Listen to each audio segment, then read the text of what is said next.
हरे राम हरे राम राम राम हरे हरे, हरे कृष्णा कृष्ण हरे हरे, हरे राम राम राम हरे हरे, हरे कृष्णा कृष्ण कृष्ण हरे हरे, हरे राम राम राम हरे हरे, हरे कृष्णा कृष्ण कृष्ण हरे हरे, हरे राम राम राम हरे हरे, हरे कृष्णा कृष्णा कृष्णा हरे हरे, हरे राम राम राम हरे हरे, हरे कृष्णा कृष्णा कृष्णा हरे हरे, हरे राम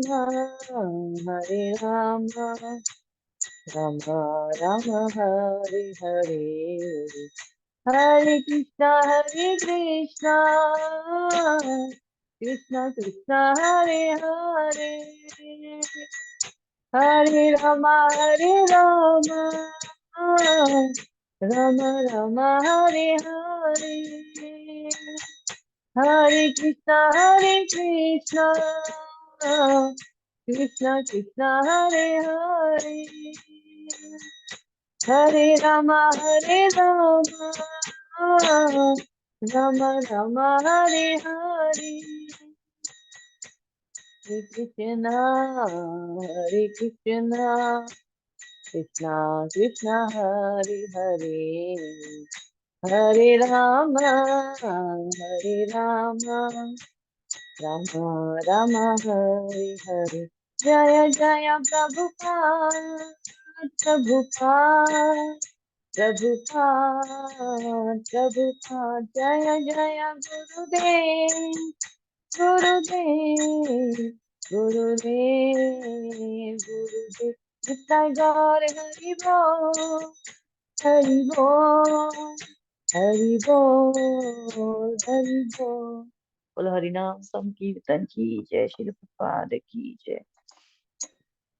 सो जैसा कि मैंने अभी कहा था आप लोगों से कि हमें थोड़ा सा, जब हम नए नए होते हैं ना, तो हमें थोड़ा सा अजीब लगता है जब कोई ज्यादा बड़ा सा टारगेट या कोई कोई चीज हमको बोली जाती है करने को।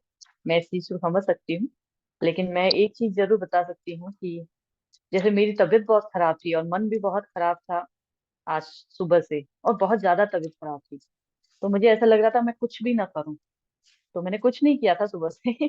बार बार मैं सो ही रही थी, बार बार उठ रही थी, फिर सोने का मन हो रहा था, फिर सो जा रही थी। लेकिन फिर कैसे कैसे हिम्मत करके मैं 5 बजे राधापति गोपीनाथ प्रभु जी की क्लास में बैठी, और उसमें मैंने भगवत गीता पढ़ी। 17 चैप्टर तक पढ़ा, क्योंकि 18 चैप्टर पढ़ने का टाइम नहीं था, हमारी क्लास का टाइम हो रहा था। तो लेकिन एकदम से बिल्कुल आप ऊपर उठ जाते हो, एकदम से आपको कुछ अलग ही फील होने लग जाता है। चाहे आपको कुछ समझ में आता है नहीं आता है, मेरे साथ मेरा बेटा भी बैठा था, वो बार बार कहता समझ नहीं आ रहा है, समझ नहीं आ रहा है। मैंने कहा समझ आ रहा है या नहीं आ रहा है, तू पढ़ता रहे। तो ये वाली चीज मैं आप लोगों को भी जरूर बताना चाहूंगी कि भाई हमें कभी कभी क्या होता है कि हम कोई बड़ा सा टारगेट हमको दिया जाता है ना, हमें लगता है अरे मेरे से पॉसिबल नहीं होगा, इतना 1.5 घंटा कौन बैठ के भगवत गीता पढ़ेगा। लेकिन हमें कभी कभी, क्योंकि भगवान की वाणी है, उसमें कुछ कुछ मिक्सिंग है ही नहीं, कुछ अशुद्धता है ही नहीं। हम तो सिर्फ भगवान की वाणी को, अनुवाद अनुवाद को पढ़ते जाएंगे। तो उसको पढ़ने मात्र से, इवन कभी कभी आज मुझे किसी ने बताया, जैसे कि हमारे इस्कॉन अजमेर के सेंटर में जो अभी आज पढ़ी गई थी भगवत गीता, वो संस्कृत में पढ़ी गई थी। तो किसी ने मुझे कहा कि अरे ये संस्कृत तो समझ में नहीं आती है, हिंदी पढ़ानी चाहिए थी ना, ऐसे वैसे। मैंने कहा कोई फर्क नहीं पड़ता आपको, आप सिर्फ अगर वहां पे बैठ जाएंगे ना उस माहौल में सिर्फ, तो भी आपके अंदर वो भगवान की जो मर्जी होती है उस चीज को, क्योंकि उनकी वाणी है, उसको सिर्फ सुनने मात्र से समझ में आए नहीं आए, क्योंकि आत्मा को सब समझ में आता है, उसको करने मात्र से हमारी प्योरिटी होती है।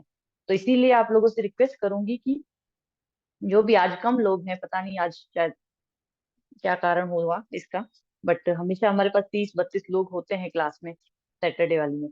तो मेरा मन वैसे आज भी था कि हम आज करते ये चीज, बट क्योंकि टाइमिंग का आप लोगों का सैटरडे का इश्यू रहता है, सब लोग स्कूल गए हुए थे, और आज कुछ क्रिसमस वगैरह की सबके यहाँ पे कुछ प्रोग्राम्स भी होते हैं स्कूलों में, तो उस वजह से मुझे लगा कि थकान का स्तर ज्यादा होगा, तो हम कल से शुरू करते हैं ये चीज। तो आप लोगों से यही रिक्वेस्ट करूंगी कि इस चीज को मिस न करें। मैं तो कराऊंगी चाहे 10 लोग आए, लेकिन अगर आप लोग आएंगे तो आप लोगों का फायदा हो जाएगा, और वो आपको आने के बाद ही पता चलेगा, क्योंकि ये ऐसी चीजें होती हैं जिसको बताया नहीं जा सकता कभी भी। सिर्फ 1.5 घंटा 2 दिन, या फिर हम 3 दिन भी ले सकते हैं 1-1 घंटा, लेकिन मैं सोच रही थी कि 2 दिन में ही कंप्लीट हो जाएगा, इतना ज्यादा मुझे लगा नहीं, अभी मैंने पढ़ी तो साथ में मिलके। तो बहुत कॉन्सेंट्रेट होके आप सिर्फ सुनते रहते हो ना, जो स्पीकर बोल रहा है सिर्फ उतने में ही, और स्क्रीन पे देखते रहते हो, उतने में ही आपका टाइम निकल जाता है, और आपको समझ में आए चाहे नहीं आए, थोड़ा थोड़ा जहां जहाँ पे समझ में आएगा वो भी अच्छा लगेगा। तो उससे हमको फिर से और अच्छे से भगवत गीता पढ़ने की इच्छा भी जागृत होगी, और भगवान की कृपा की महसूसियत भी होगी। ये श्योरिटी मैं दे सकती हूँ। तो आप लोगों से यही रिक्वेस्ट करूंगी कि आलस न करें, या कोई 2 दिन अगर कोई बड़ी बात नहीं है, अगर हमने कोई बड़े एंगेजमेंट नहीं लिए, भाई खास करके घर में शादी वादी या कुछ ऐसा कुछ हो, तो उसके अलावा बाकी सब कुछ छोड़ा जा सकता है। 2 दिन के लिए छुट्टियां हैं, 7-8 दिन आप लोगों की, और किसी का कोई बाहर का प्लान है तो उसमें से भी ट्राई करिए कि भाई हम बीच में ये 1 घंटा 1.5 घंटा निकाल सकें, अच्छा रहेगा हमारे लिए। ठीक है, अभी हम शुरू करते हैं, क्योंकि लास्ट क्लास में मैंने 40 तक करा दिए थे, मुझे ध्यान नहीं था, मैं 37 लिख रही थी, बट हमने 40 तक श्लोक शायद कर लिए थे, है ना? कोई बता सकता है मुझे, 39 हुए थे या 40? कृष्णा। यस माता जी, है ना, 40 हो 40? गए। ठीक है, ठीक है, ओके। तो अभी हमारा 41 है श्लोक, ठीक है। ओम नमो भगवते वासुदेवाय। ओम नमो भगवते वासुदेवाय। ओम नमो भगवते वासुदेवाय। श्री प्रपाद की जय। शङ्करो नरकायैव कुलघ्नानां कुलस्य च पतन्ति पितरो हेषां लुप्तपिण्डोदकक्रिया। अवांछित संतानों की वृद्धि से निश्चय ही परिवार के लिए तथा पारिवारिक परंपरा को विनष्ट करने वालों के लिए नारकीय जीवन उत्पन्न होता है। ऐसे पतित कुलों के पुरखे गिर जाते हैं, क्योंकि उन्हें जल तथा पिंड दान देने की क्रियाएं समाप्त हो जाती हैं। अब ये हमारा बहुत इंपॉर्टेंट पार्ट चल रहा है, जिस जिसके कारण भगवत गीता बोली गई थी। हमने डिस्कस किया था लास्ट क्लास में शायद, या लास्ट क्लास में भी, कि 5 चीजें जो अर्जुन बता रहे हैं अलग अलग श्लोकों के माध्यम से, उनको क्यों युद्ध नहीं करना है। ये 5 कारण थे। तो पहला कारण था कि मित्रों और संबंधियों के लिए उन्होंने कहा, स्वजन के बारे में सोचने लगे कि भाई मैं इनको कैसे मार सकता हूँ, ये तो मेरे मित्र और संबंधी है ना। तो 1.28 से लेके 30 तक श्लोक में हमने ये डिस्कस किया था। अब इसके आंसर्स जो है ना, हमको मोस्ट प्रोबेबली सारे आंसर्स हमको सेकंड चैप्टर में मिलेंगे, और कुछ कुछ आंसर, कुछ एक आध आंसर का थोड़ा सा ग्लिम्स जो है वो थर्ड चैप्टर में भी आएगा, बट इसका आंसर हमको सेकंड चैप्टर में 2.11 से 2.30 के बीच में मिलेगा, और खास करके 2.30 वाला श्लोक जो है वो इम्पोर्टेंट है। फिर दूसरी चीज उन्होंने क्या कहा कि विजयी हो भी जाऊंगा ना तो क्या आनंद आएगा, क्योंकि परिवार ही खत्म हो गया। तो फिर ऐसे भोग का क्या फायदा जिसमें परिवार ही नहीं है। भाई कोई भोग करने के लिए 2 लोग तो चाहिए, 4 लोग तो चाहिए, तभी तो हमको आनंद आता है, कोई पार्टी करते हैं तो फिर मैं विजयी हो भी जाऊंगा, तो जब मेरे पास मेरा परिवार ही नहीं रहेगा, संबंधी ही नहीं रहेंगे, तो मुझे आनंद कैसे आएगा। तो 31 से 35 तक श्लोक में अर्जुन ने हमको ये बताया था, और अर्जुन इसके लिए बहुत सारे एक्सक्यूजेस दे रखे थे भगवान को। तो इसका आंसर फिर 2.31 से लेके 2.37 में हमको मिलेगा, तब हम पढ़ेंगे, तब आपको वापस में रिलेट करवाऊंगी इससे। और थर्ड चीज उन्होंने कहा कि जब हम किसी को मारते हैं तो उसका पाप भी तो लगता है, तो उस पाप की प्रतिक्रियाओं से मुझे भय लगता है कि उसका जो फल आएगा हमारे ऊपर, उसका भय है। तो 36 से लेके 38 तक श्लोक में हमने ये चीज डिस्कस करी थी, और इसका आंसर भी हमको सेकंड चैप्टर में ही 38 to 53 श्लोका में मिलेगा। और चौथा कारण जो हमने लास्ट टाइम डिस्कस किया था, बहुत ज्यादा इसको डिस्कस किया था मैंने, पारंपरिक पारिवारिक परंपराओं का विनाश। तो अभी इसको पूरा नहीं हुआ है क्योंकि ये आधे में हमने छोड़ा था 40 तक लेके, लेकिन ये 1.39 से लेके 43 श्लोक तक आएगा। तो अभी हम 41 श्लोक पे हैं, और इसके आंसर हमको 45 से 46 श्लोक में मिलेंगे नेक्स्ट चैप्टर में। और पांचवा जो अनिर्णय की स्थिति, मतलब कि अब मुझे समझ नहीं आ रहा है कृष्ण कि मैं क्या करूं, ये जो अ, असमंजस की स्थिति है अर्जुन की, ये है 2.6 में आएगी, अगले अगले चैप्टर में आएगी। क्वेश्चन भी उसी में आएगा और आंसर भी उसी में आएगा इसका। तो अभी हमारे पास सिर्फ ये चार, मतलब उनके रीजंस हैं। चार में से तीन तक हमने कर लिए थे, चौथे पे हम चल रहे थे, जिसमें कि 39 श्लोक को मैं एक बार वापस बता देती हूँ। 39 में क्या था कि कुल का नाश होने पर सनातन कुल परंपरा विनष्ट हो जाती है, और इस तरह शेष कुल भी अधर्म में प्रवृत्त हो जाता है। हे कृष्ण, जब कुल में अधर्म प्रमुख हो जाता है तो कुल की स्त्रियां दूषित हो जाती हैं, और अस्तित्व के पतन से हे वृष्णिवंशी अवांछित संतानें उत्पन्न होती हैं। ये बहुत इंपॉर्टेंट चीज हमने डिस्कस करी थी लास्ट क्लास में, कि किस तरह से कुल की स्त्रियां दूषित होती हैं, किस तरह से अवांछित संतानें उत्पन्न होती हैं। और बहुत सारे उदाहरण भी हमने डिस्कस किए थे। गांधारी का एग्जाम्पल है, जिस तरह से भगवान को सती स्त्री जो होती है, वो कितना ज्यादा बल होता है उसके अंदर।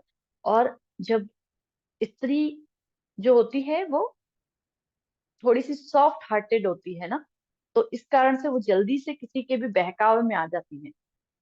और ये चीज वैष्णवियों के ऊपर लागू नहीं होती है, क्योंकि उनको समझ में आने लग जाता है कि हमको किसी के बहकावे में नहीं आना है, तो वहां से गड़बड़ होना बंद हो जाती है। तो इस वजह से नॉर्मली जो स्त्री का जो नेचर होता है ना, स्वभाव, वो ऐसा होता है कि वो जल्दी से बहकाव में आ जाती है। तो बहकाव में आते ही वो क्या हो जाती है, विवेक से गिर जाती हैं और सती नहीं रह पाती हैं। तो यहाँ पे अर्जुन ने क्या कहा कि जब हम बड़े लोगों को मार देंगे तो फिर जो बाहर बाद की जनरेशन होगी, बाद की जनरेशन में स्त्रियां भी आ गई, बच्चे भी आ गए, वो सब दूषित हो जाएंगे, और उसके कारण पूरी सनातन कुल परंपरा जो है वो नष्ट हो जाएगी। और फिर जब कुल में अधर्म आ जाता है तो स्त्रियां दूषित हो जाती हैं, और स्त्रियां दूषित हो जाएंगी, दूषित होने का मतलब क्या, अवांछित संतानें। तो वो अवांछित संतानें जो होंगी, अब यहाँ पे क्या बता रहे हैं कि अवांछित संतानों की वृद्धि से निश्चय ही परिवार के लिए और पारिवारिक परंपरा को विनष्ट करने वालों के लिए नारकीय जीवन उत्पन्न होता है, क्योंकि आगे सब कुछ खत्म हो गया। हम जो हम वैसे तो अपना भाई हमारा एक खानदान है, ऐसा कुछ हम बोलते रहते हैं ना, वो सब चीजें तो होती ही हैं, लेकिन विनष्ट करने वालों के लिए नारकीय जीवन, क्योंकि आगे क्या हो रहा है, क्या क्या बोल रहे हैं कि उनके पितृ जो होते हैं, उनको भी जल और पिंड दान कौन करेगा। अब वर्ण संकर हो गया ना भाई, बच्चा पता ही नहीं किसका है, तो किसको कौन सा पति कौन है, फिर बच्चा किसका है, फिर कौन किसको पितृदान करेगा, कुछ भी नहीं है। यानी कि जो मर रहा है उसका कुछ पता ही नहीं है, जिसकी मृत्यु होगी वो कहाँ जाएगा, उसको उनके बच्चों को कौन, मतलब सॉरी, उनके पितरों को कौन दान करेगा, पिंड दान करेगा, वो कुछ पता नहीं है। तो वो सब खत्म हो जाएगा ना। आजकल तो वैसे भी सो कॉल्ड हम बड़ी बड़ी बड़ी बड़ी बातें करते हैं, उसके कारण हम सारी चीजों को इग्नोर मारते हैं, ऐसा भी नहीं करना चाहिए, वैसा भी नहीं करना चाहिए। भक्ति में आने के बाद ये सब चीजों पे आ, क्या कह सकते हैं, हम एक बार कॉम्प्रोमाइज कर सकते हैं। क्यों? क्योंकि आप ऑलरेडी उससे भी हायर टेस्ट में चले गए हो। तो वहां पे क्या होता है कि सब कुछ कृष्ण के हाथ में है, सब कुछ योग माया के हाथ में है, महामाया से ट्रांसफर होके सब कुछ योग माया में चला गया है। तो वहां पे एक बार कोई चीजें हम कर्म कांड वगैरह छोड़ देते हैं तो उसमें कोई दिक्कत नहीं आती है। बट हम खुद ही ऑलरेडी कर्मी बने हुए हैं, बाकी सब चीजें हम वैसे ही कर रहे हैं सकाम कर्मियों की तरह। भैया काम करूंगा तो उसके बदले फल चाहिए, और फल से मुझे ही तो भोगना है, मेरी इंद्रिय तृप्ति होनी चाहिए, किसी और की क्यों होगी। तो कृष्ण को क्यों दूं मैं, तो हम भगवान को तो कुछ ऑफर करते नहीं है। तो हम जब कर्मी बने हुए हैं, जब हम कर्म कांड कर रहे हैं ऑलरेडी, तब इन चीजों में हम बिलीव करना जब बंद करते हैं तो ये बेवकूफी है।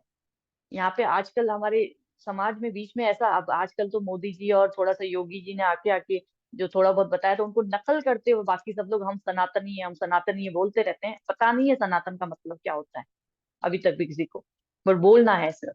तो वो एक नकल करने में, चलो ठीक है, वापस से कर रहे हैं, सनातनी सनातन बोल रहे हैं, लेकिन एक्चुअली में सनातनी का मतलब क्या होता है, सनातन धर्म क्या होता है, कुल परंपरा का नाश जो अर्जुन यहाँ पे बोल रहे हैं वो क्या होता है, कैसे होता है, ये सब कुछ किसी को पता ही नहीं होता है। और इस वजह से बहुत ज्यादा वैसे ही गड़बड़ हो रही है। अभी तो हम कलयुग में तो हम देख सकते हैं, यहाँ पे तो अर्जुन फिर भी ये कह रहे हैं कि भाई पति मर जाएंगे तब स्त्रियां दूषित हो जाएंगी। अभी तो आज के युग में तो है ही नहीं ऐसा। पति हो, सब कुछ चल रहा है। अभी वेस्टर्न कंट्रीज देख लो, कहाँ इंडिया में भी देख लो, आजकल तो इंडिया में भी यही है। मेरे साथ मुझे एक बार याद है, राधापति गोपीनाथ प्रभु जी की क्लास चल रही थी। उसमें एक माता जी ने ऐसे प्रश्न कहा, प्रभु जी को कहा कि प्रभु जी है ना, आजकल हम ऑफिस में अगर हमारा एक्स्ट्रा मैरिटल अफेयर नहीं होना तो लोग पूछने लग जाए, अरे तुम्हारा कोई अफेयर नहीं, ऐसा कैसे हो सकता है, ऐसा तो पॉसिबल ही नहीं है। मतलब इस पे भी लोगों को डाउट होता है कि तुम्हारा कोई अफेयर क्यों नहीं है। तो 60% ब्रेकअप्स हो जाते हैं 3 साल के अंदर अंदर। क्योंकि जहाँ पे फिजिकल अट्रैक्शन खत्म हुआ, भैया एक को भोग लिया हमने, खत्म करो, अब दूसरे के साथ चालू हो जाओ। और कुछ कोई कोई गिल्ट नहीं होता है उसके मन में, गिल्ट ही नहीं है। समझ ही नहीं आ रहा है कि हमें थोड़ा सा हम क्या अपना खत्म कर रहे हैं इन चीजों से। हमारा जो जैसे प्रभुपाद ने ये जो 4 नियम हमको जो बताए हैं, इसमें अवैध संबंध सबसे ज्यादा खतरनाक होता है, चौथा नियम। और इसको बहुत ज्यादा समय दिया जाता है भक्तों को कि तुम इस पे काम करो अपने साथ। क्योंकि चाय कॉफी छोड़ना फिर भी आसान होता है, प्याज लहसुन छोड़ना आसान होता है, जुआ नहीं खेलोगे ठीक है, एक बार कहीं कुछ और कर लोगे। लेकिन ये चीज में बार बार मन जाता है। अगर हम फिजिकली नहीं भी हो रहे होते हैं तो मेंटली हो रहे होते हैं। ये जो फेसबुक, ये जो यूट्यूब है, ये फेसबुक है, इंस्टाग्राम है, ये सब कुछ हमको परोस रहा है। और उस परोसने में हम लिए जा रहे हैं अननेसेसरी चीजों को। और फिर उसके बाद वो गाड़ी चल पड़ती है आगे आगे आगे आगे, मन के घोड़े पे सवार होके। और फिर वो मन कहाँ कहाँ कहाँ कहाँ हमको ले जाता है। तो तभी ये चीज बहुत इंपॉर्टेंट है कि हम जो सोचते हैं ना कि दूषित हो जाना, पहले जो मैंने लास्ट टाइम एग्जांपल दिया था कि सिर्फ देखने मात्र से, पीछे से देखा था इंद्र को, वो भी बाय मिस्टेक देख लिया था। क्या नाम था उनका, मैं भूल गई, रेणुका देवी। और माता का नाम रेणुका देवी था। और उन्होंने सिर्फ बाय मिस्टेक पीछे से देख लिया, 1 सेकंड के लिए ऐसे बस अट्रैक्शन हो गया। और वापस उन्होंने अपने आप को झड़क दिया, लेकिन इतने में उनकी जो उनके अंदर पावर थी वो खत्म हो गई। इतना खतरनाक चीज होती है ये। तो सोचिए, हम जो गड़बड़ गड़बड़ गड़बड़ हर वक्त करते रहते हैं, चलते रहते हैं हम बिना सोचे समझे कहीं पे भी, तो उससे कितना ज्यादा हमारा पतन हो रहा होता है, हमको पता ही नहीं होता एक्चुअली। हमको लगता है कि नॉर्मल चीज है ना भैया, हम इंसान हैं, होगा ही ना, ठीक है। लेकिन अगर हम संग ऐसे लोगों का करेंगे तो हमको समझ में आएगा कि ये गड़बड़ है। हम संग ही नहीं करेंगे ऐसे लोगों का, हम संग वैसे लोगों का करेंगे जो गड़बड़ करते रहते हैं, तो फिर हमें लगेगा नॉर्मल है।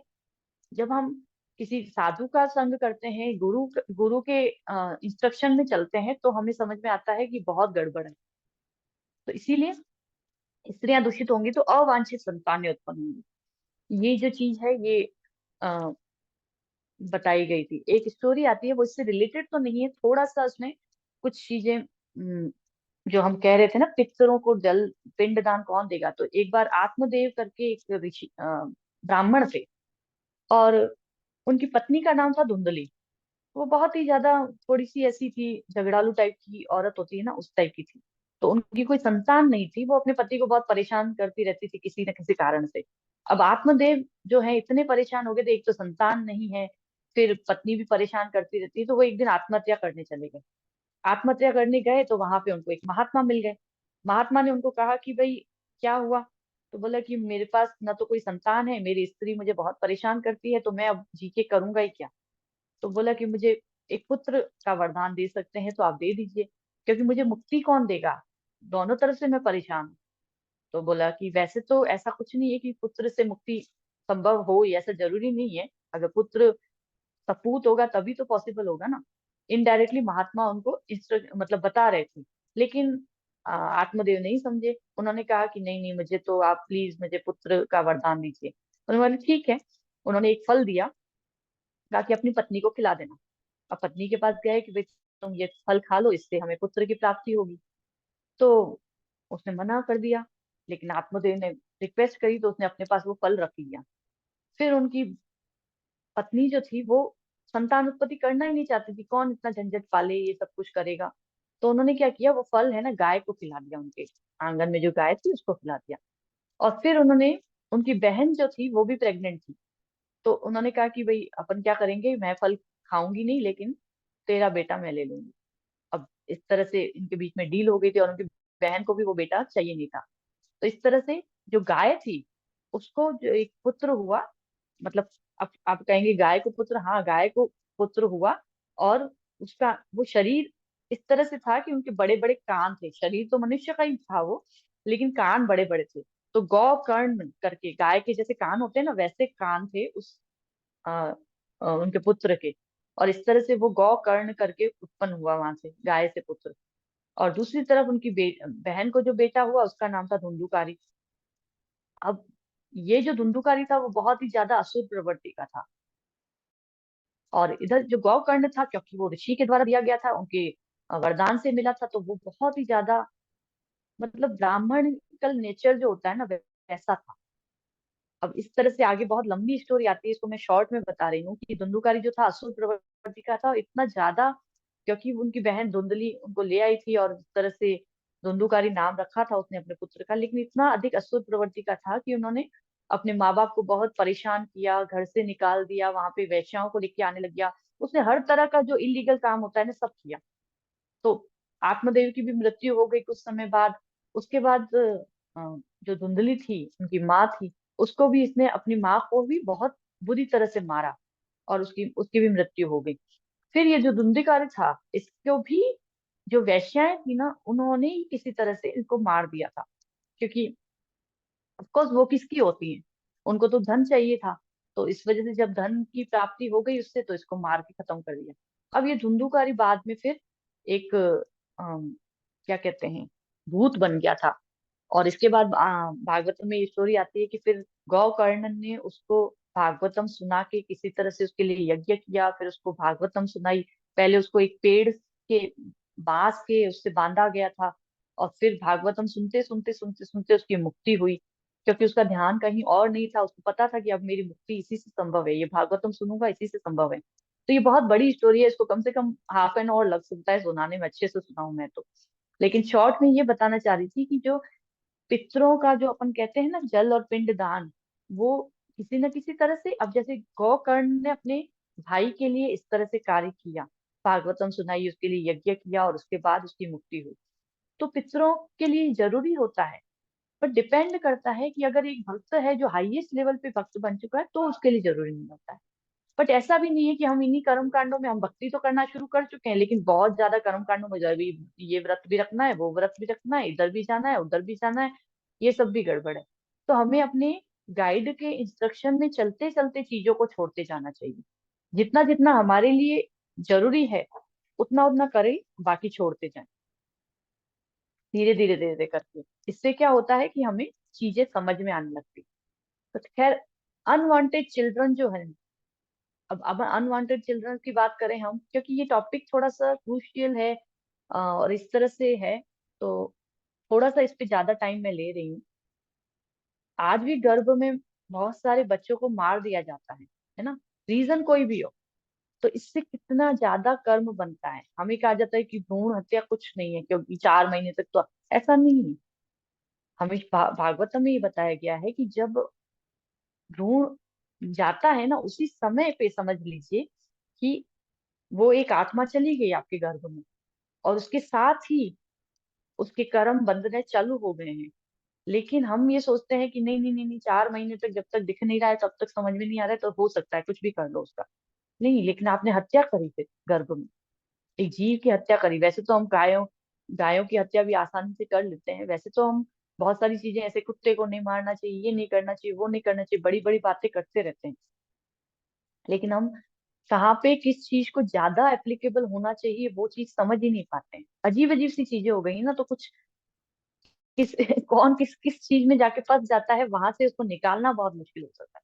और ये सब आता कहाँ से है? वेस्टर्न कंट्रीज से हमारे पास आती है चीजें। इंडिया में ये सब कुछ नहीं था, गड़बड़। लेकिन अब वेस्टर्न कंट्रीज से धीरे धीरे धीरे धीरे करके पहनावे से स्टार्ट हुआ था, अब सब कुछ आ रहा है। तो वर्ण जो होता है, ब्राह्मण क्षत्रिय वैश्य और शूद्र, लेकिन वर्ण संकर जो होता है उसमें तो कुछ पता ही नहीं होता है। भाई किससे किसका उत्पत्ति हुई पता ही नहीं है। तो वर्ण संकर में दो होते हैं, एक तो उच्च जाति की स्त्री है, वो निम्न जाति के पुरुष से विवाह करती है, और एक निम्न जाति की स्त्री उच्च जाति के पुरुष से विवाह करती है। अनुलोमज और प्रतिलोमज कहते हैं इसको। तो निम्न जाति की स्त्री जब उच्च जाति के पुरुष से विवाह करती है तो वो सही विवाह माना जाता है, बराबर में भी चल सकता है। मतलब मान लो क्षत्रिय क्षत्रिय तो चलेगा, क्षत्रिय स्त्री है ब्राह्मण से विवाह कर लिया चलेगा। लेकिन उल्टा हो जाता है, जब ब्राह्मण स्त्री है और क्षत्रिय से विवाह करेगी तो वो उसकी आ, मतलब उसकी चेतना का स्तर ब्राह्मण का, अब कास्ट से ब्राह्मण नहीं होना चाहिए, मेरे कहने का मतलब है यहाँ पे ब्राह्मण क्षत्रिय वैश्य और शूद्र जो है हमारे स्वभाव से होता है। यहाँ पे भगवान जो बता रहे हैं वर्ण वो स्वभाव से, ऐसा नहीं है कि ऐसे तो हमारे इस्कॉन में अंग्रेज भी हैं जो बाद में ब्राह्मण बन गए। तो हम ये नहीं कह सकते कि भाई अंग्रेज तो मलेच्छ वैसे कहलाते हैं, हमारे गुरु महाराज भी अंग्रेज थे और अब बाद में इंडियन सिटीजनशिप ले ली और आज एक बहुत बड़े आचार्य हैं वो। तो इसका मतलब ये नहीं है कि अंग्रेज बॉडी में है तो वो कभी ब्राह्मण नहीं हो सकता। ब्राह्मण आपके कर्म से आपके स्वभाव से हम बनते हैं। तो इस वजह से जो ये वाली चीज होती है ना, जब उच्च चेतना की स्त्री है और निम्न चेतना के पुरुष से विवाह करती है तो वहां पे गड़बड़ होती है, क्योंकि वो उसके साथ सेटल नहीं हो पाई। लेकिन निम्न चेतना की स्त्री है, वो उच्च चेतना के पुरुष से विवाह करती है तो उससे क्या होता है कि पुरुष उसकी चेतना को उठाता है। ये पुरुष का कर्तव्य होता है कि वो अपनी पत्नी और अपने बच्चों की चेतना को उठाए। और जब ये नहीं होता है तो फिर स्त्रियां पतित होती हैं। और फिर इसमें स्त्रियों की गलती नहीं होती है, इसमें पुरुष की गलती होती है, क्योंकि वो अपनी पत्नी का ध्यान नहीं रख पाया। ये भागवतम में लिखा हुआ है, मैं अपनी मर्जी से नहीं बोल रही हूँ। ठीक है ना। तो वर्ण संकर समाज में कुछ पता नहीं चलता है कि कौन किस स्तर पे है। अवांछित संतानें जो बोली जाती हैं वो बहुत ही हेलिश कंडीशन होती है एक्चुअली। हम आगे के श्लोक से पढ़ के और ज्यादा इस चीज को समझेंगे। नेक्स्ट श्लोक बताइए। दोष रेते कुलघ्नानां वर्ण संकर कारके उत्साध्यन्ते जाति धर्मा कुल धर्माश्च शाश्वता। जो लोग कुल परंपरा को विनष्ट करते हैं और इस तरह अवांछित संतानों को जन्म देते हैं, उनके दुष्कर्मों से समस्त प्रकार की सामुदायिक योजनाएं तथा पारिवारिक कल्याण कार्य विनष्ट हो जाते हैं। ठीक है। तो अवांछित संतान, अ, एक तो अवांछित संतान हुई इसका मतलब चेतना का स्तर उस वक्त था ही नहीं। भाई जैसे वैदिक समाज में मैंने पहले भी बताया था कि पुत्र पुत्र या संतान प्राप्ति कब की जाती थी, भाई संतान प्राप्ति के लिए ही संघ किया जाता था। ये एक्चुअल में वैदिक समाज का रूल होता था। लेकिन अवांछित का मतलब तो बिल्कुल ही गड़बड़ है। एक पति पत्नी के बीच में संघ होता है तो वो एक पापमय स्थिति नहीं है, कम से कम आचार्य बताते हैं कि वो पापमय स्थिति नहीं है। लेकिन अवांछित संतान का मतलब है कि आप पाप भी कर रहे हो, है ना। फिर एक पहली चीज तो वो किसी भगवान की उसके हिसाब से नहीं हो रहा है, भगवान ने जैसा बताया है वैदिक पद्धति के हिसाब से। दूसरा फिर उसमें अवांछित भी है, क्योंकि चाहिए नहीं आपको, बाय मिस्टेक हो गया। तो इससे क्या होता है, नरक की स्थिति पैदा होती है। क्यों? क्योंकि कोई संस्कार नहीं दिया जाता है। कौन देगा? उसको फेंक दिया जाएगा कहीं पे भी उठा के। अब उसको कहीं कहीं पे वो पल रहा है बच्चा, उसको संस्कार देगा कौन? इसीलिए, और यही स्थिति आज के समाज में जो लोग अपने बच्चों के ऊपर ध्यान नहीं देते हैं उनके बच्चों की भी होती है। संस्कार नहीं दे रहे हैं हम बच्चों को अगर, तो उनकी स्थिति भी नरक की, क्योंकि हम ऐसा समाज पैदा कर रहे हैं आगे चल के जो कि और ज्यादा गंदगी करेगा। तो जब कुल कलयुग बढ़ता जा रहा है, अरे कैसे बढ़ता जा रहा है? जब हम बढ़ा रहे हैं तभी तो बढ़ रहा है ना।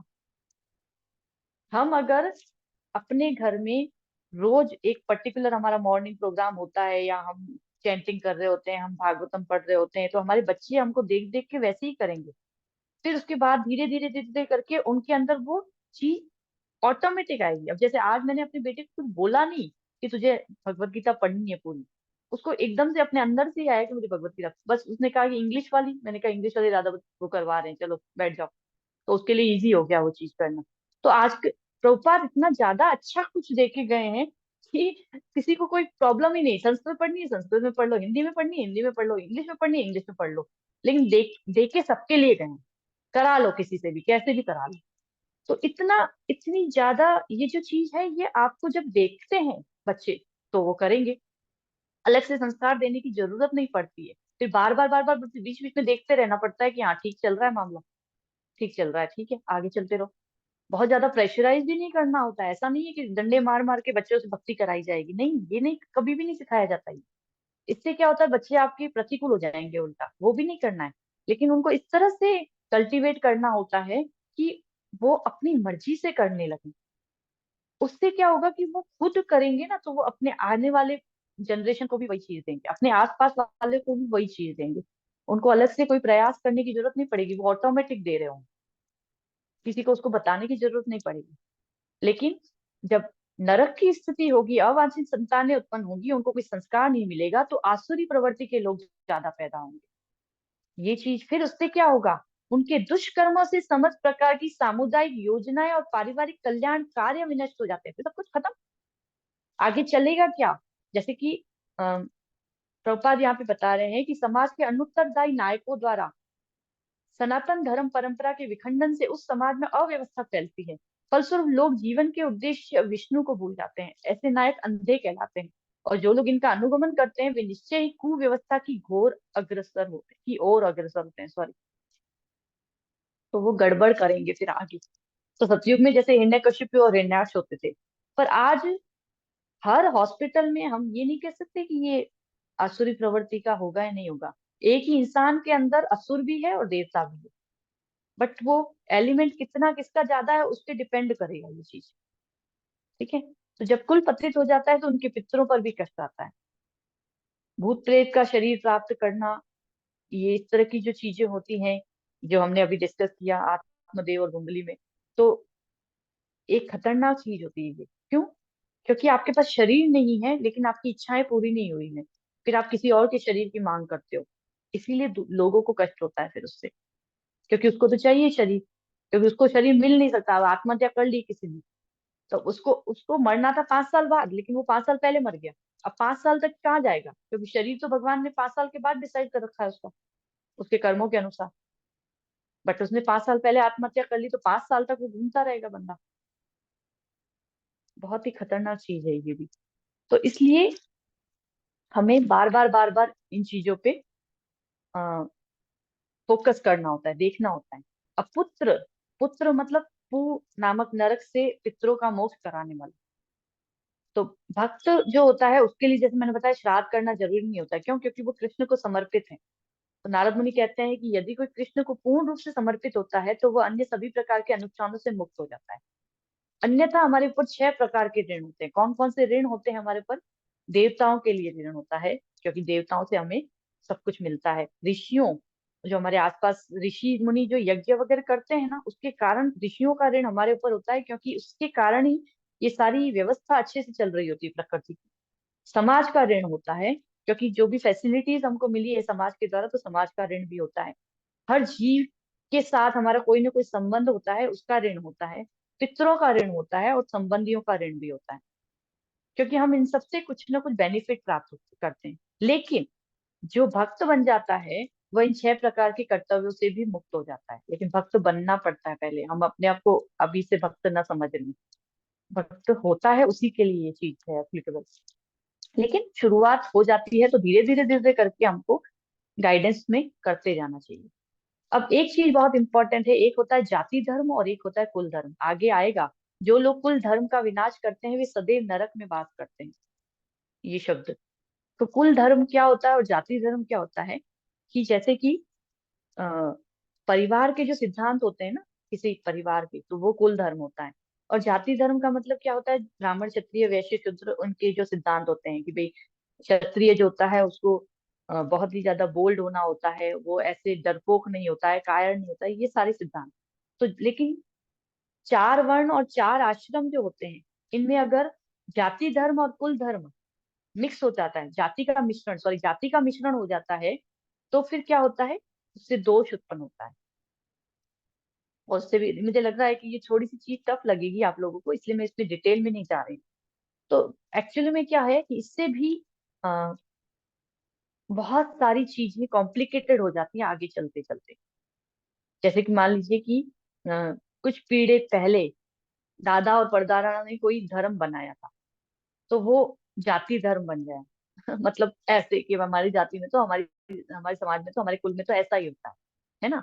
तो वो जाति धर्म और कुल धर्म, जाति धर्म एक्चुअली में क्षत्रिय के सिद्धांत वो माना जाता है, लेकिन उसको अपन ने कुल धर्म के साथ, हमारे परिवार में ऐसा ही होता है, उसको मिक्स कर दिया। तो ये जो चीजें होती हैं ये भी आगे चल के परेशानी पैदा करती हैं। जैसे कि मान लीजिए, एक स्टोरी में कई बार सुना चुकी हूँ कि एक शादी में एक बिल्ली थी और वो परेशान कर रही थी। तो पंडित जी ने कहा कि भाई इस बिल्ली को टोकरी से ढक दो, अभी हाल फिलहाल परेशान कर रही है। तो किसी ने पूछा नहीं, ठीक है टोकरी से ढक दिया, पूरी शादी वादी हो गई। अब उसके उसके नेक्स्ट जनरेशन में शादी हुई तो भी एक बिल्ली को लाया गया, उसको टोकरी से ढका गया। फिर नेक्स्ट जनरेशन में शादी हुई तो भी ऐसा किया गया। फिर एक बार तीसरी जनरेशन में किसी ने पूछा कि भाई आखिर बिल्ली को क्यों ढकते हैं अपन टोकरी से? तो बोला भाई मेरी मम्मी ने किया था ऐसा। उससे पूछा तो उसने कहा मेरी मम्मी ने किया था। पता चला कि पंडित जी ने बोला था कि भाई बिल्ली को ढक दो ताकि वो परेशान ना करे बार बार। तो जाति धर्म और कुल धर्म क्या होता है, सर्टेन टाइप की ड्यूटीज होती हैं जो भौतिक प्लेटफॉर्म पर होती हैं। पर हमें अगर आध्यात्मिक उन्नति करनी है तो उसमें भी वो सहायता करती हैं। मान लीजिए कि किसी के घर में कुछ रिचुअल्स हैं, सुबह को उठना जरूरी है 5 बजे, भगवान की आरती करना जरूरी है, भले कैसे भी करके वो कर रहे हो, कोई फर्क नहीं पड़ता, लेकिन उन्होंने किया तो ये एक संस्कार बन जाता है। तो ये संस्कार फिर आगे काम आता है ना, गड़बड़ नहीं होती है। तो इसलिए यज्ञ दान और तप हमको छोड़ना नहीं चाहिए। भगवत गीता में भी ये चीज बोली गई है। हम आगे पढ़ेंगे तब हमको पता चलेगा। ठीक है, नेक्स्ट श्लोक पे आते हैं।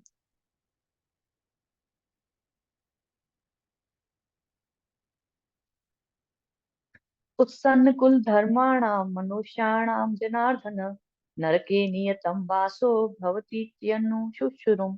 हे प्रजापालक कृष्ण, मैंने गुरु परंपरा से सुना है कि जो लोग कुल धर्म का विनाश करते हैं वे सदैव नरक में वास करते हैं।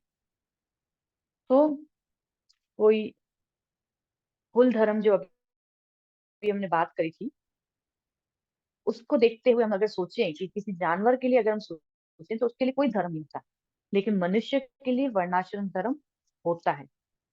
तो लेकिन अर्जुन क्या कह रहे हैं, गुरु परंपरा से सुना है। आजकल लोग कहते हैं कि मेरी ओपिनियन ये है, मेरी ओपिनियन वो है। एक बार प्रभुपाद के पास कुछ उनके डिसाइपल आए थे कि प्रभुपाद इसके बारे में आपका क्या विचार है। प्रभुपाद ने कहा मेरी विचार की क्या वैल्यू है, मतलब मेरी ओपिनियन की भी कोई वैल्यू नहीं है, तुम्हारी ओपिनियन की भी कोई वैल्यू नहीं है, क्योंकि ओपिनियन तो कृष्ण की होनी चाहिए, उन्हीं की वैल्यू है। क्यों? क्योंकि प्रभुपाद ने ऐसा क्यों बताया, क्योंकि हमारे अंदर 4 दोष होते हैं। हम चीटिंग करते हैं, हम धोखा देते हैं, इम्परफेक्ट सेंसेस है, हमारी इंद्रियां जो है वो अपूर्ण है। हम सोचते बहुत हैं, अरे भाई मैंने जो डिसीजन ले लिया, नहीं, हमारी इंद्रियां अपूर्ण है, कोई डिसीजन अच्छे से ले। अभी मैं यहाँ पे बैठी हूँ, मैं बाहर कोई आवाज सुनती हूँ और मुझे ये लगे कि अरे अरे कोई गिर गया या कोई एक्सीडेंट हो गया, लेकिन हो सकता है वो ऐसे ही कुछ आवाज मुझे आ गई हो। तो वो मेरी इंद्रियां अपूर्ण है, यहाँ से बैठे बैठे बाहर नहीं देख सकती ना। इंद्रियां अपूर्ण है हमारी। टेंडेंसी टू मेक मिस्टेक्स, हमारे अंदर गलतियां करने की प्रवृत्ति होती है। और हम इल्यूजन में रहते हैं। हम इल्यूजन को हिंदी में क्या बोलेंगे, कोई बताएगा? वर्ड आ नहीं रहा मुझे। इल्यूजन में हम रहते हैं और इस तरह से हम ये चार भ्रमित चीजें रहते हैं। करते हैं। भ्रमित, थैंक यू। तो हम भ्रम में रहते हैं। तो हमको चीजें, जैसे कि मान लीजिए एक ग्लास है सामने, ये चीजें मैं बता चुकी हूँ आपको इंट्रोडक्शन क्लासेस में। एक सामने आपके ग्लास है, उसमें आपने एक पेंसिल रखी तो वो पेंसिल टेढ़ी दिखेगी, हमारी आंखों का भ्रम है, ये एक्चुअल में वो टेढ़ी नहीं होती है, लेकिन पानी के अंदर रखी तो वो आपको टेढ़ी दिखेगी। तो ये भ्रम होता है ना। तो इसी तरह से कई तरह के हमारे भ्रम होते हैं और हम उसको सच मान के बैठ जाते हैं। तो इस वजह से ये बताया जा रहा है कि हम पूर्ण ज्ञान प्राप्त नहीं कर सकते। लेकिन फिर क्या यहाँ पे जो गुरु परंपरा वर्ड है ना लिखा हुआ, उसको उस पे मैं हाईलाइट कर रही हूँ कि मैंने गुरु परंपरा से सुना है कि जो लोग कुल धर्म का विनाश करते हैं वे सदैव नरक में वास करते हैं। अर्जुन अपनी मर्जी से नहीं बता रहे हैं, भगवान को कह रहे हैं कि पहले से जिसने ज्ञान प्राप्त कर रखा है ना, उसकी सहायता जब हम लेते हैं तो हम सही ज्ञान प्राप्त करते हैं। और ये चीज हमने बहुत डिटेल में डिस्कस करी हुई है कि आप अपने बच्चों को जब किसी कॉलेज में किसी स्कूल में एडमिशन दिलाते हैं तो वो ऑथराइज्ड होना चाहिए। ये हम देखते हैं, चेक करते हैं, हम ये नहीं सोचते कि अरे रे किसी भी स्कूल में डाल देते हैं क्या फर्क पड़ता है। हम ऑथराइज्ड स्कूल, बड़ा स्कूल होना चाहिए, नामी स्कूल होना चाहिए, ये होना चाहिए, ये कॉलेज होना चाहिए, भेजते हैं ना उनमें। ऐसे ही किसी स्कूल कॉलेज में क्यों नहीं भेज देते हैं? क्योंकि हमें पता है कि हम ऑथराइज में भेजेंगे तो हमारा बच्चा जब निकलेगा वहां से तो कुछ सीख के निकलेगा, उसका करियर अच्छा होगा उसमें। ये सब चीजें यहाँ पे भी बताई जाती हैं कि जब गुरु परंपरा से सुन के कोई चीज आती है हमारे पास तो उसमें कोई फॉल्ट नहीं होता है, उसमें कोई डिफेक्ट नहीं होता है, इसलिए उसको एक्सेप्ट करना चाहिए। ठीक है, नेक्स्ट श्लोक पे आते हैं। अहो बत महत पापम कर्तुव्यवसिता वयं यद्राज्य सुख लोभेन हन्तुं स्वजनमुद्यता। ओ कितने आश्चर्य की बात है कि हम सब जघन्य पाप कर्म करने के लिए उद्यत हो रहे हैं। राज्य सुख भोगने की इच्छा से प्रेरित होकर हम अपने ही संबंधियों को मारने पर तुले हैं। तो अर्जुन यहाँ पे क्या कह रहे हैं कि राज्य सुख भोगना इतनी घटिया इच्छा मेरे अंदर है। सोचिए, अर्जुन ऐसा बोल रहे हैं। एक्चुअल में यहाँ पे अर्जुन एक तरह से मिस्टेक कर रहे हैं। क्या मिस्टेक हो रही है अर्जुन से कि ये जो युद्ध है वो भगवान ने पांडवों के लिए, मतलब भगवान ने पांडवों के लिए नहीं रचा था। उन्होंने कुछ कार्य, जो भगवान कहते हैं ना, परित्राणाय साधुनाम विनाशाय च दुष्कृताम, मतलब कि मैं जो है अपने धर्म की संस्थापना करने के लिए आता हूँ और फिर मैं अपने भक्तों को वो रस देने के लिए आता हूँ। ये मेरी मर्जी है, मैं किस लिए आता हूँ। तो जब अर्जुन भी इस तरह से कहते हैं कि मैं ये नहीं करना चाहता हूँ, तो भगवान उनको आगे चल के समझाते हैं कि भाई तू तो निमित्त है, बाकी सबको नष्ट तो मैंने वैसे ही करना है। तो जब असुर प्रवृत्ति के लोग जैसे इस पृथ्वी पर बढ़ जाते हैं, तो उन्हें मुक्ति दिलाने के लिए भगवान ऐसा करते हैं। और यदि कोई भी व्यक्ति केवल भगवान के कहे अनुसार कार्य करता है तो उसमें कोई पाप नहीं है। क्योंकि जैसे कि एक सैनिक होता है, अपने देश की रक्षा के लिए कार्य करता है तो वो जेल नहीं जाएगा, लेकिन अपनी हायर अथॉरिटी से पूछे बिना वो किसी को गोली मार दे तो वो जेल जाएगा। तो केवल भगवान की इच्छा के लिए जब कार्य किया जाता है तो वो पाप नहीं होता है ना। क्योंकि भगवत गीता जो है हिंसा और अहिंसा दोनों से परे है। यदि कृष्ण चाहते हैं कि ये कार्य होना चाहिए तो होना चाहिए, तो हमें अपने जीवन को भी भगवान के आदेशानुसार चलाना चाहिए। क्योंकि वे जो भी हमारे लिए करते हैं वो अच्छा होता है, मॉरल होता है ना। वास्तव में हम जो करते हैं वो हम कभी सही हो भी सकता है और कभी सही नहीं भी हो। लेकिन हम अपने ईगो में आकर कहते हैं कि नहीं नहीं नहीं, जो मैंने सोचा है मैं बिल्कुल सही हूँ। अब जैसे कई लोग कहते हैं कि शिव जी भांग पीते हैं, भूतों के साथ घूमते हैं, तो फिर शिव जी ने हलाल विष भी पिया था, तो हम उसमें तो कंपैरिजन नहीं करते हैं शिव जी के साथ। सूर्य जो होता है वो कीचड़ और पानी दोनों को सोखता है। तो जो ग्रेटर पर्सनैलिटीज होती हैं उनके केस में दोष नहीं निकाल सकते हम, या हमको उनकी नकल नहीं करनी चाहिए। क्यों नहीं नकल करनी चाहिए? क्योंकि वो अपना कार्य भगवान के आदेश अनुसार कर रहे होते हैं। तो कई बार हमको दिखने में बहुत इजी सा प्रतीत होता है कि अरे अरे क्या है, ये तो हम भी कर सकते हैं। अरे नहीं कर सकते। कई बार तो लोग कृष्ण से ही कंपैरिजन करने लग जाते हैं कि रास वो भी करते हैं तो हम भी करें। तो आप गोवर्धन भी उठा लीजिए, आप ब्रह्म विमोहन लीला भी कर लीजिए, आप अगासुर, धेनुकासुर इनको भी मार के दिखा दीजिए। आप बाकी सब तो नहीं कर सकते, लेकिन जो आपके लिए इजी है, हमारे सेंस एंजॉयमेंट से रिलेटेड लग रहा होता है, तो हम भी कृष्ण बनेंगे भैया। सॉन्ग सुना ही होगा आपने। तो फिर ये जो चीजें होती हैं ये गड़बड़ है। इसीलिए असुर प्रवृत्ति के लोगों का नाश करने के लिए भगवान आते हैं। तो हमें भगवान की तुष्टि के लिए कार्य करना चाहिए, ये सबसे इंपॉर्टेंट लाइन है आज की। जब हम अपनी इंद्रियों की तुष्टि के लिए कार्य करते हैं तो वो काम होता है, लेकिन जब हम भगवान के लिए करते हैं तो वो भक्ति हो जाती है। तो भगवान जो है अर्जुन को भी अपनी सेवा में निमित्त बनाना चाहते हैं। उसी प्रकार हमको भी भगवान और उनके जो प्रतिनिधि होते हैं उनकी आज्ञा का पालन करके निमित्त बनने का प्रयास करना चाहिए। हम फेल होंगे, लेकिन हमें बार बार प्रयास करना चाहिए। क्योंकि हमारी इंद्रियां भी तो अपूर्ण है ना। तो हमारी इंद्रियां अपूर्ण है तो हम बार बार फेल होंगे, गिरेंगे उस चीज से, अरे अरे कौन करे ये चीज। लेकिन हमें बार बार से प्रयास करना होता है। ठीक है, 1.44 हो गया, 45 दो श्लोक हैं लास्ट। यदि माम प्रतीकारं शस्त्रं शस्त्रपाणयः धातराचारणे हन्युन् तन्मे क्षेमतरम भवेत्। यदि शस्त्रधारी धृतराष्ट्र के पुत्र मुझ निहत्थे और रणभूमि में प्रतिरोध न करने वाले को मारें तो यह मेरे लिए श्रेष्ठ होगा। अब अर्जुन कह रहे हैं कि मैं मर जाऊंगा, इससे अच्छा तो मैं शस्त्र नहीं चलाऊंगा और काउंटर एक्ट भी नहीं करूंगा, अपने आप को बचाऊंगा भी नहीं, मर ही जाऊंगा। तो अर्जुन अभी दो चीजें हैं अर्जुन के पास, या तो वो लड़े और मारे, और दूसरा कह दे कि मैं तो कुछ करना ही नहीं चाहता, मैं तो निहत्था बैठ जाऊंगा सामने, वो मुझे मार डाले भले।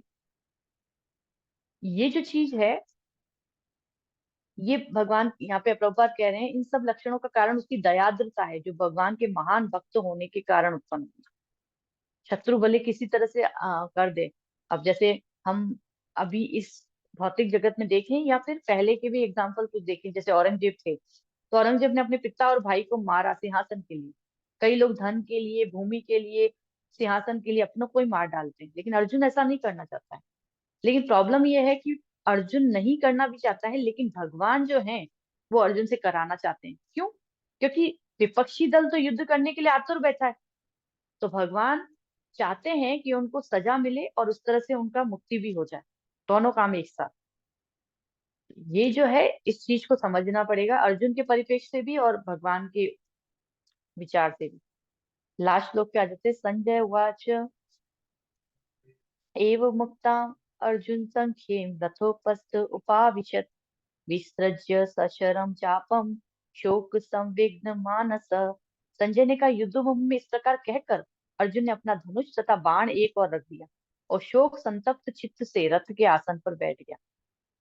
तो अर्जुन जो है, जब इस तरह की स्थिति में कोई भक्त आता है तो फिर वो धीरे धीरे, क्योंकि आगे के श्लोकों में हम और पढ़ेंगे कि भगवान अ, को और ज्यादा सरेंडर करते हुए अर्जुन बोल रहे हैं कि अब आप बता दो क्या करना है। तो अर्जुन रथ पे पहले खड़े थे, लेकिन इतने ज्यादा शोक में आ गए कि धनुष बाण को एक तरफ रख लिया और उन्होंने रथ के आसन पर बैठ गए। तो यहाँ पे शोक संतप्त अर्जुन अ, भगवान के दिए गए संदेश को बाद में कुरुक्षेत्र के युद्ध में उपयोग में लेंगे। फर्स्ट चैप्टर में जो हम देख रहे हैं कि अर्जुन जो है, जो जो भी कारण बताए गए हैं, तो अर्जुन का स्वधर्म है क्षत्रिय के रूप में, अर्जुन का स्वभाव है क्षत्रिय के रूप में, लेकिन फिर भी अर्जुन अपना धनुष एक साइड रख लें। मतलब क्षत्रिय का स्वभाव भी है, धर्म भी क्षत्रिय का है, फिर भी साइड में रख लें। क्यों? क्योंकि वो अभी इस चीज में आ गए हैं कि मुझे किसी से कुछ भी नहीं कराना। कोमल हृदय है, दयाद्रता है, दयालु और कोमल हृदय व्यक्ति ऐसा ही करता है। वो अपना अपना भला किसी भी लेवल पे, अपना कितना भी बुरा हो जाए, लेकिन दूसरों को हानि नहीं पहुंचा सकता, है ना। तो इसलिए यह जो गीता का संदेश है हमारे लिए बहुत ज्यादा सटीक बैठता है, क्योंकि कई बार हम अर्जुन की स्थिति में होते हैं, कई बार हम दुर्योधन की स्थिति में होते हैं, कई बार हम धृतराष्ट्र की स्थिति में होते हैं। तो हमें जब इस तरह से इन तीनों पर्सनैलिटीज को देख के पता चला कि ये स्थितियां होती हैं। पिछली क्लासेस में हमने सुना था, जो लोग नहीं अटेंड कर पाए हों, वो सुन ले रिकॉर्डिंग्स को। तो जो पर्सनैलिटीज ये तीनों हैं, उनके उनको देखने से हमको पता चला कि अलग अलग अलग पर्सनैलिटीज हैं, लेकिन हमारे अंदर ये कभी भी हो जाती है ना। तो इसीलिए इसको जो है समझना बहुत जरूरी है ना। तो आंतरिक खलबल या अनिश्चितता की स्थिति में जब अर्जुन वैसा कुछ कर जाएगा जो कि और कोई नहीं कर सकता है ना। तो अभी हम आगे गुरु के रूप में अर्जुन स्वीकार करेंगे, पांचवा पॉइंट अनिर्णय की स्थिति बताएंगे, उसको हम नेक्स्ट क्लास में डिस्कस करेंगे। अगर किसी का कोई प्रश्न हो तो ठीक है, नहीं तो हम एक माला जप मैं कराना चाहती हूँ आप लोगों को, अगर आप लोगों को कोई परेशानी नहीं हो तो, क्योंकि आज एकादशी है और इतनी बड़ी एकादशी है, तो एटलीस्ट हमको एक राउंड जप करना चाहिए।